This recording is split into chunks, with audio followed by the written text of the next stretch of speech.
নমস্কার বন্ধুরা, সবাই কেমন আছো? আশা করছি সবাই খুব ভালো আছো। আমিও কিন্তু বেশ ভালো আছি। তো আজকে দেখো চলে এসেছি একটা শুক্তোর রেসিপি নিয়ে। হ্যাঁ, শুক্তোটা কিন্তু হবে একদম পুরো অনুষ্ঠান বাড়িতে যেরকম আমরা শুক্তো খেয়ে থাকি ঠিক সেই রকমই করব বাড়িতে। আর নিরামিষের দিনে কিন্তু এরকম শুক্তো হলে আর কথাই নেই, এই দিয়েই কিন্তু মানে একদম তোমার ভাত খাওয়া হয়ে যাবে।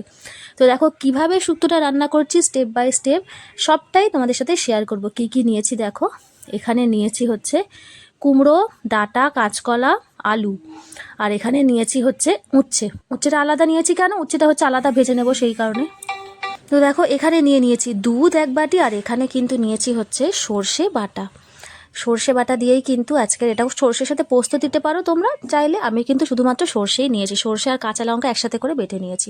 তো এখানে দেখো কড়ার মধ্যে তেল দিয়ে দিলাম, দিয়ে বড়িটা কিন্তু আমরা আগে ভেজে নেব। হ্যাঁ, শুক্তোর মধ্যে সব থেকে যেটা মাস্ট লাগে সেটা কিন্তু হচ্ছে এই বড়ি। যে কোনো বড়ি তোমরা নিতে পারো, ডালের মানে বিউলি ডালের বড়ি হলে তো একদম কোনো কথাই নেই। আর এমনি যদি না পাও বিউলি ডালের বড়ি, নর্মাল যে কোনো রকমের বড়ি কিন্তু নিতে পারো। তো বড়িগুলো মোটামুটি একটু এরকম লাল করে ভেজে নিলেই হবে, ব্যাস। ভেজে নিয়ে তুলে নেব। আর দেখবে যখন আমাদের নিরামিষ হয় না, তখন কিন্তু এই একটু শুক্তো যদি আমাদের পাতে থাকে না, তাহলে কিন্তু অর্ধেকের বেশি ভাত এই শুক্তো দিয়েই কিন্তু আমাদের খাওয়া হয়ে যায়। তো এই তেলের মধ্যে কিন্তু বড়িটাকে ভেজে মানে তুলে নিলাম। এর মধ্যেই দিয়ে দেবো হচ্ছে উচ্ছেটাও এরকম কিন্তু একটু লাল করে ভেজে নেবো। কারণ উচ্ছে যদি সবজির সাথে একসাথে ভাজতে যাই, ওটা কিন্তু পুরোটা তেতো টাইপের হয়ে যাবে। ওই জন্য উচ্ছেটা কিন্তু তাই জন্য সবসময় আলাদা ভাজা হয়। তো এই যে হলুদ দিয়ে দিলাম, একটু নুন দিয়ে দেব, দিয়ে কিন্তু উচ্ছেটাকে আমরা খুব ভালো মতো কিন্তু ভেজে নেব। হ্যাঁ, যারা আমার ভিডিওটা অলরেডি ক্লিক করে ফেলেছো তাদেরকে অনুরোধ করব ভিডিওটাকে ফুল ওয়াচ করার জন্য আর আমার পাশে থাকার জন্য। তো দেখো এই যে উচ্ছেটা কিন্তু ভেজে নিচ্ছি, ভালো করে ভাজা হয়ে যাবে। তারপরে কিন্তু তুলে নেব, নিয়ে কিন্তু এই তেলের মধ্যেই আবার হচ্ছে বাকি সবজিগুলো হচ্ছে এই যে বড়িটা আমি কিন্তু ভেজে রেখে দিয়েছি। এবার উচ্ছেটা ভালো করে একটু ভেজে নিয়ে তুলে রাখবো। শুক্তো অনেক রকমভাবে কিন্তু রান্না করা যায়, মানে অনেকে দুধ ছাড়াও করে, সেটাও ভালো লাগে। কেউ কেউ আবার নারকেলও দেয়, সেটাও খেতে ভালো লাগে। তো আমি কিন্তু আজকে এই যে দুধ দিয়েই নারকেলটা করব। যখন আমাদের বাড়িতে দুধ থাকে না, তখন কিন্তু অবশ্যই আমরা এমনিও করতে পারি, কেননা শুক্তো এমনিও ভালো লাগে। হ্যাঁ, দুধ দিলে অবশ্যই কিন্তু একটা সেই মানে একটা অনুষ্ঠান বাড়ি সেই একটা ব্যাপারটা আসে, যেটা ওই সেই টেস্টটা একদম ওই আমাদের শুক্তোর মধ্যে চলে আসে একটু দুধ দিলে আর হচ্ছে ওই যে সর্ষে বাটা দিলে। তো দেখো তেলের মধ্যে দিয়ে দিলাম একটু তেজপাতা আর একটুখানি 5 ফোড়ন। তো এখানে কিন্তু গোটা শুকনো লঙ্কাটা অ্যাড করতাম, কিন্তু সেটা আর দিলাম না। তো দেখো, যদি তোমরা একটু ঝাল ঝাল খেতে পছন্দ করো তাহলে কিন্তু অবশ্যই গোটা শুকনো লঙ্কাটা দিতে পারো তেলের মধ্যে। তো আমি দেখো সব সবজিগুলো এখানে দিয়ে দিলাম। এখানে মিষ্টি আলুটা কিন্তু আমার কাছে ছিল না বলে দিইনি, যেটা রাঙা আলু। তোমরা কিন্তু যদি থাকে তোমাদের কাছে অবশ্যই কিন্তু দিও। তো দেখো এই সব সবজিগুলো দিয়েই আমি মোটামুটি এটা একটুখানি ভালো করে কিন্তু ভেজে নিতে হবে সবজিটা। ভালো মানে সবজিটা যদি ভালো ভাজা হয় না, তাহলে কিন্তু তরকারির টেস্টটাই অন্যরকম হয়ে যায়। তো এই যে ভালো করে একটু সবজিটাকে ভেজে নেবো আমি। একটুখানি গ্যাসের ফ্লেমটাকে মিডিয়াম করে নিয়ে মোটামুটি তোমরা ভাজবে, তাহলেই কিন্তু সবজিটা ভালো মতো করে ভাজা হয়ে যাবে।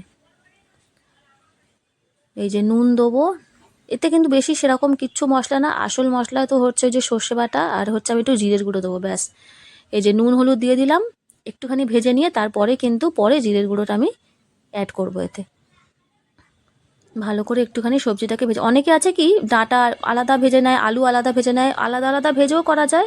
কিন্তু মানে সময় যদি কম থাকে তাহলে কিন্তু তোমরা এইভাবে একসাথেও কিন্তু ভালোভাবে একটু গ্যাসের ফ্লেমটাকে মিডিয়াম করে ভেজে নিতে পারো, কোনো অসুবিধা নেই তাতে। তো ব্যাস, ভাজা আমার মোটামুটি হয়ে গেলেই কিন্তু এটাকে নামিয়ে তারপরে এর মধ্যে মশলাগুলোকে সব দিয়ে দেবো। দেখো ভাজা আমার পুরো দেখো এগুলো লাল লাল হয়ে গেছে, ভালোভাবে আমি ভেজে নিয়েছি। আর চাপা দিলে কিন্তু এর থেকে আবার জল বেরোবে, সেই জন্য আমি কিন্তু চাপা দিইনি। এই যে জিরে গুঁড়োটা আমি অ্যাড করে দিলাম, এরপরে ওই 1 চামচ মতো জিরে গুঁড়ো। নুন হলুদটা বললাম না, নুন হলুদটা নিজেদের যতটা পরিমাণ তোমরা করছো সেই পরিমাণ অনুযায়ী দেবে, নিজেদের টেস্ট অনুযায়ী। আর এই পরিমাণ সবজিতে আমি কিন্তু জিরে গুঁড়ো দিয়েছি ওই 1 চামচ মতো, ছোটো চামচের 1 চামচ মতো। ধনে গুঁড়ো ইউজ করব না, শুধু জিরের গুঁড়ো দিলেই যথেষ্ট। তাতেই যা স্বাদ হবে না, একদম কিন্তু পুরো পাত পরিষ্কার হয়ে যাবে। মানে এইরকম শুক্তো যদি নিরামিষের দিনে করা হয় আর কোনো মানে লোকজন আসে বাড়িতে, সে কিন্তু তারিফ করতে বাধ্য এরকম শুক্তো করলে। দেখো সর্ষে বাটাটাও কিন্তু আমি দিয়ে দিলাম। সর্ষের মধ্যে অবশ্যই কিন্তু কাঁচা লঙ্কা বেটে দেবে। যারা আমার নতুন বোনরা, নতুন বন্ধুরা দেখছো, যারা সবে সবে রান্না শিখছো বা নতুন বিয়ে হয়েছে, যাদের রান্না অনেক ভিডিও দেখো তোমরা, দেখে দেখে রান্না শিখছো, তাদেরকে বলছি অবশ্যই কিন্তু সর্ষের মধ্যে সবসময় কাঁচা লঙ্কাটা বেটে দেবে, তাহলে সর্ষেটা কিন্তু তেতো হয় না। আর শুধু সর্ষে বাটলে কিন্তু সর্ষেটা তেতো লাগবে। তো এই যে এই বাটিটাই কিন্তু, সর্ষের বাটিটাই কিন্তু এই যে ধুয়ে আমি একটু জল দিয়ে দিলাম, যাতে তলায় লেগে না যায়। তলায় লাগলে কিন্তু সে আবার তরকারির স্বাদ অন্যরকম হয়ে যাবে। সুতরাং সবসময় চেষ্টা করবে যাতে তলায় না লাগে।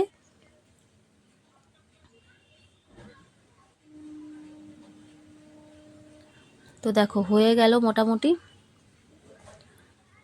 এবার এর মধ্যে দিয়ে দেবো, দেখো হচ্ছে এই যে দুধটা।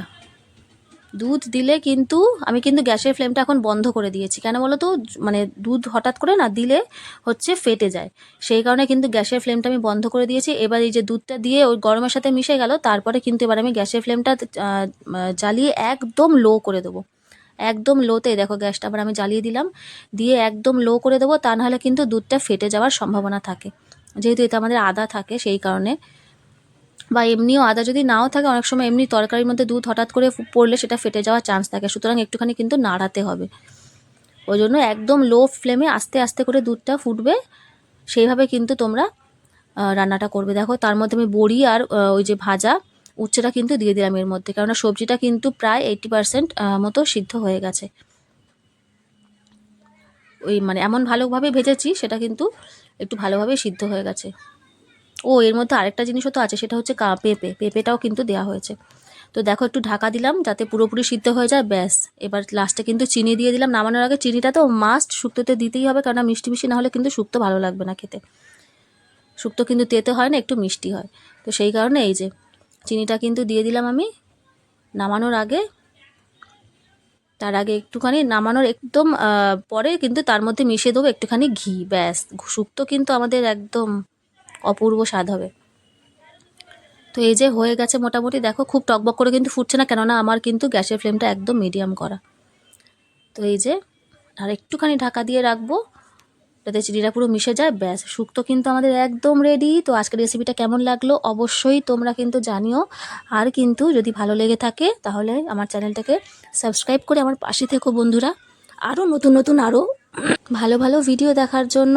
তো আজকের মতো এখানেই, সবাইকে নমস্কার। সবাই খুব ভালো থেকো, সুস্থ থেকো। দেখা হচ্ছে আমার পরের একটি ব্লগে। আজকের মতো এখানেই, সবাইকে নমস্কার।